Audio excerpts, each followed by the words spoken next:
We control how we feel. Now that's a bold statement, I hear you say. Yes, and the reason why I say this is because I believe it's absolutely true. I believe that our mind controls how we feel, what we do, and how we act. We are not powerless. Now, in NLP terms, we talk about things called like cause and effect. And when I'm working with a client, the first thing I need to do is get them to sit at cause.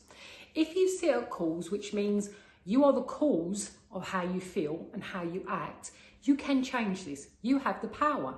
If you sit at effect, you have no power.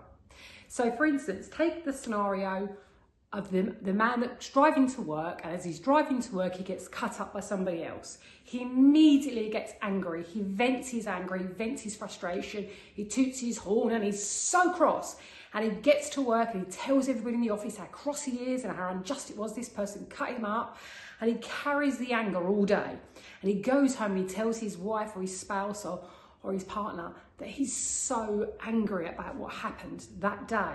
Now, if somebody sitting around the desk at work has also had a similar situation, they also relive their past incident and they get angry. They take on his persona. So you spread anger as you go. Now, we have two choices. We can either let the person that was driving the car, who by the way has carried on driving, they was probably late for an appointment, they might have been going to the doctors, who knows where they were going. They were totally unaware they'd cut you up. They didn't do it on purpose. They've drove off, they've had a lovely old day, they've gone home to their family, they've had a lovely evening, all is well in their world. They didn't give you a second's thought, but you allowed them to control your day. Think about that one. Had you just simply tooted, waved your hand, they would have waved their hand. You take their wave back as being a signal that, oops, I'm sorry, I didn't see you there, mate, and off they go. Whether they intend it to be that way or not is really irrelevant. You take it as an apology and you carry on with your day. You leave it there. You carry on driving, you get to work, you have a lovely day, you go home, you have a lovely evening. You chose not to react. You chose not to let the other person control your feelings. This is the same for situations. Sure, we all have things happen to us. And what's the famous saying? It's not that happens, it's how we deal with it. This is so true.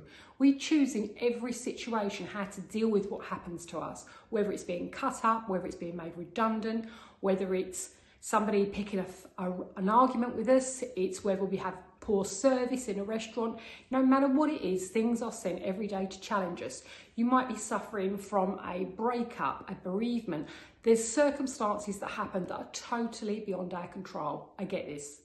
But what we do have is the control on how we deal with them. So we can either give in to the heartbreak, to the anger, to whatever the situation dictates, whatever you feel in that instant, we can give into that and we can wallow and stay in that. Or we choose simply to feel the emotion, to let it out, to let it go, and to choose a different emotion and to move on. This is within our choice. Now this video, this little thing that I'm doing is not meant to replace professional help. If you're suffering from mental health issues, then this will help you alongside professional advice. So, do carry on seeing your doctor or seeking medical advice, but this is just for anybody that's having a bit of a tough time and thinks, do you know what? I don't like feeling this way. I want to feel different. Well, the great news is you do have choice. You can choose how to feel. This simply starts with something called reframing. Reframing is a technique I teach a lot of my clients straight away. There's some self-help videos in my school platform that talk about this. So reframing is a really simple tool. So it's just about, once upon a time, they would have called it looking on the bright side of life. They would have called it looking for the silver lining in the cloud. It's the same thing. It's looking for that glimmer of something good amongst a bad situation. And there is always something you can find.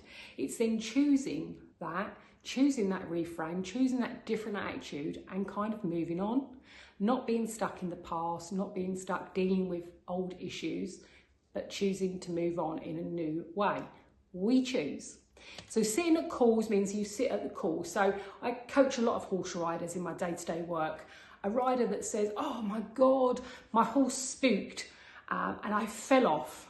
and it's like, and now I'm too scared to ride, and now I'm frightened to go in the school, I can't ride down that into the school in case he spooks again, and it becomes a whole drama. Now, the reason the horse spooked in the first place is neither here nor there. You can help a spooky horse by being super confident in yourself. Horses feed off of us. They know what you feel instantly. The second you turn up at the yard, they know, oh, she's in a bad mood, oh, she's in a good mood, oh, she's feeling anxious, oh, she's feeling nervous. They know. So you can control the situation from the outset by being confident, and this is something that I work with riders all the time on, building their confidence so that when they get in the saddle, they're super confident. Once you're in the saddle, it's looking for the positives. If you know you've got a spooky end of the school, work in down the other end of the school. Do your figure of eights, do your serpentines, do everything down the end of the school until the horse is settled, you're settled, and then you gradually move nearer. Don't head straight there and confront the problem. That won't help. So you can choose to do different things if you're at calls. Well, once you've fallen off, you're then at effect, and what you need to do then is take back calls. So then go, okay, next time I ride, I'm going to do X, Y, and Z. And you literally come up with a plan. You can reframe it. Back to reframing. My horse was spooky because I hadn't rode him the day before. Okay, so you're sitting at calls. The weather was unpredictable. The wind blew up. That was beyond my control. But today the weather is great, so I'm going to ride today. Again, you then choose to sit at calls.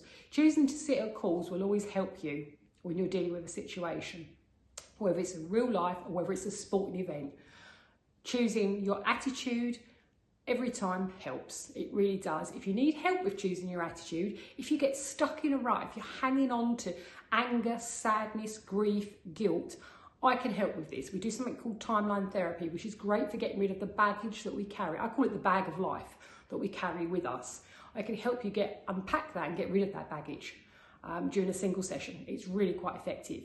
So it's good to feel emotions, but it's not good to dwell and live in that emotion all the time. We need to let them go and choose our emotion moving forward. You can choose how you feel.